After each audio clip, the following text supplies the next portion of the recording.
everybody. I'm going to go through the second part of the notes from Tuesday, the 22nd. So the backside of the notes is all about uncertainty, measurements, and units. So kind of just covering a lot of stuff that's good base knowledge to have. So the first thing we'll talk about is uncertainty. So uncertainty is talking about how all forms of measurement, so all measurements, have a level of precision.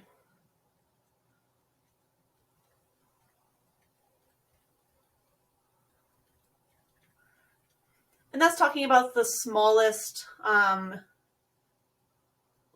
marking. Let's say if you have a meter stick and you have centimeter markings and you also have millimeter markings, that meter stick is accurate to the millimeter.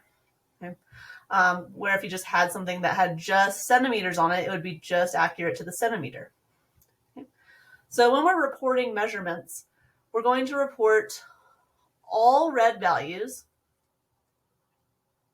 So all the values that you read, okay, plus one estimated.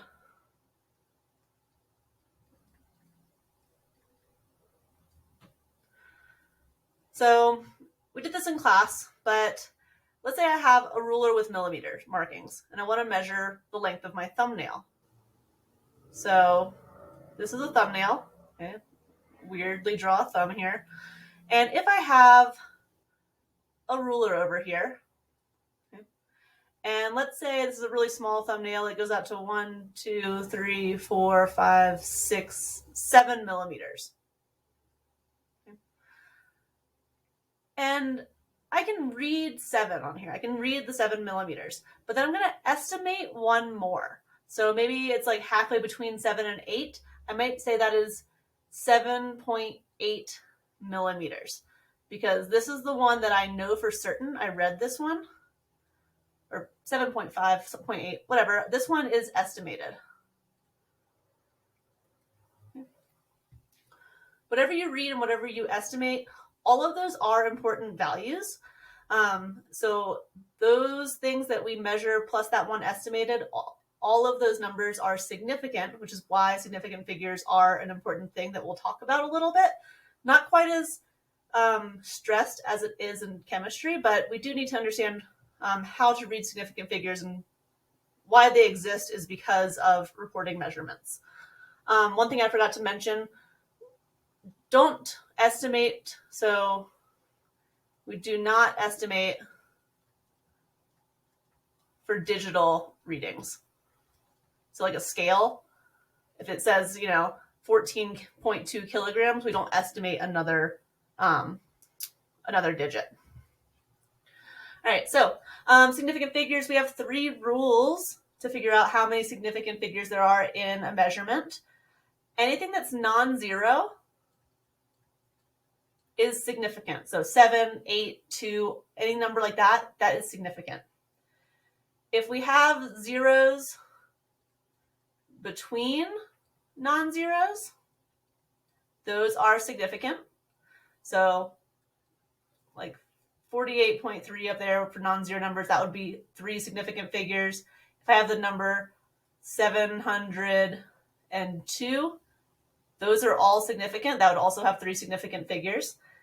And zeros ending in the decimal portion.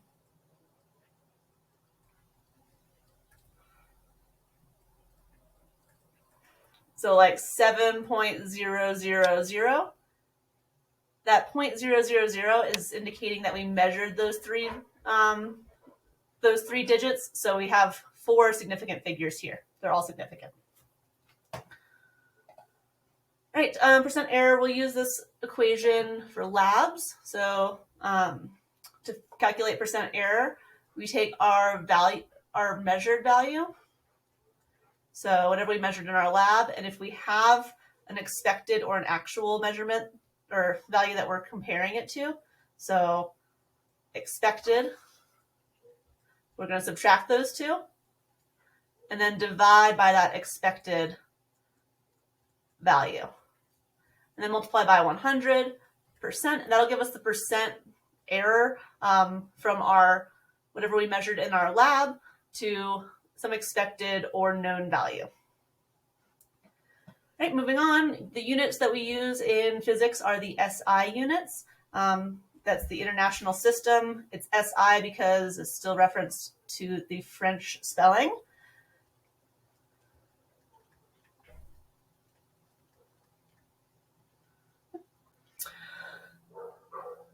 Our three base units that almost everything will be built off of are time. So our SI unit for time is the second.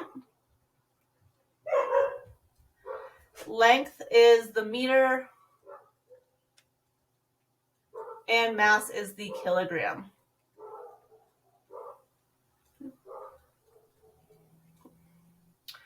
We'll use those all throughout the semester, and we'll talk more about them later. Unit conversion, something you should have seen in chemistry or back in physical science. We'll do a lot of converting from one unit to another. So the way I like to do this is to set up kind of the train tracks way. So we've got 40 kilometers per hour. And we want to translate that into meters per second. So we have to take each unit and kind of translate it into another unit. So let's start with kilometer. I want to get rid of kilometer, so I'm going to put 1 kilometer on the bottom here, so the kilometers cancel out. And there are 1,000 meters in 1 kilometer, so that's our conversion factor. I like to go ahead and cross out kilometers and see that I'm left with meters on top.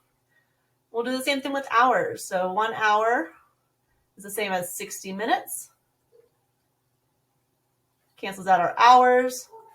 And then 1 minute is the same as 60 seconds. Minutes cancel out.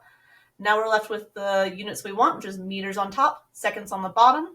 We just need to get a calculator, multiply 40 by 1,000, then divide by 60, and then divide by 60 again. And we should get around 11 meters per second.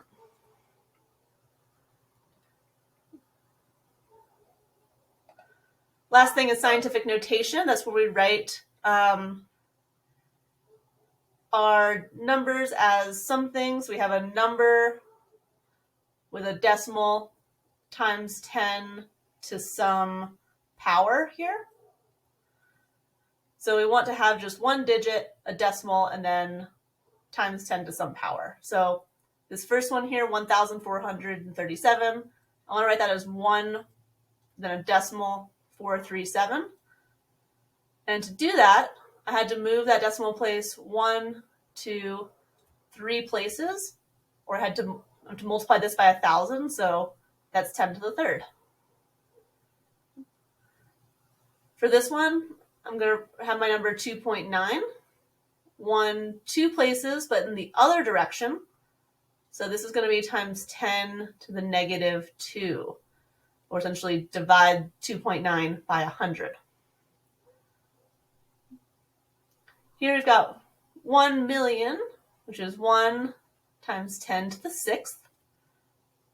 And then here we have 8.2, 1, 2, 3, 4, 5 places. 8.2 times 10 to the negative 5. And something that's kind of cool, when you write numbers in scientific notation, what you're left with, this right here, is how many significant figures there are. So there's 4, 2, 1, and then 2 significant figures for these.